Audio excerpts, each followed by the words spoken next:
дар асоси омӯзишҳои илмӣ, экологӣ ва тандурустӣ дар чунин рӯзҳои олуда бояд шаҳрвандони Тоҷикистон ҳаддалимкон аз ниқобҳо истифода намоянд, зеро ҳавои мазкур барои одамони синни 60 сола таъсири манфӣ дорад. Дар ин гуна вазъи ҳаво нафароне ки гирифтори бемориҳои роҳи нафас, диққи нафас ва гирифтори ҳассосият ҳастанд, хуб мешуд барои ҳифзи саломатии хуб аз ниқоб истифода намоянд. Барои ҳифзи саломатии худ аз ниқоб истифода намоянд. Ин гуна ҳолати ба амал омада метавонад боиси хуруҷи микробҳо ва авҷ гирифтани бемориҳо гардад. Кумитаи ҳолатҳои фавқулодда ва мудофиъи гражданӣ назди ҳукумати ҷумҳурии Тоҷикистон дар ҳамин иртибот тавсия медиҳад ки ронандагон ва дӯстдорони сайёҳиву гардишгарон бояд дар ҳар гуна рӯзҳои пурчанг сурати ҳаракат дар роҳҳоро, техникаи бехатарии ҳаракат дар роҳҳои кӯҳиву наздиккӯҳӣ, саҳроҳои доманфарохро риоя намоянд.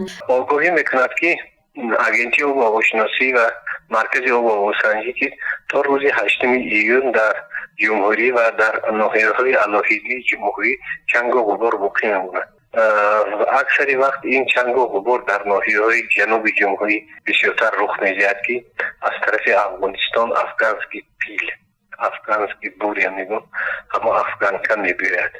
дар вилояти Суғд бошад, дар баъзи вақтҳо аз тарафи қатқади дарёи Сирдарё метавонад ки аз хушкиёи баҳри Араб ҳамон қумҳо ва хокҳои чангҳо ба вилояти Суғд ва водии Фарғона ворид шавад.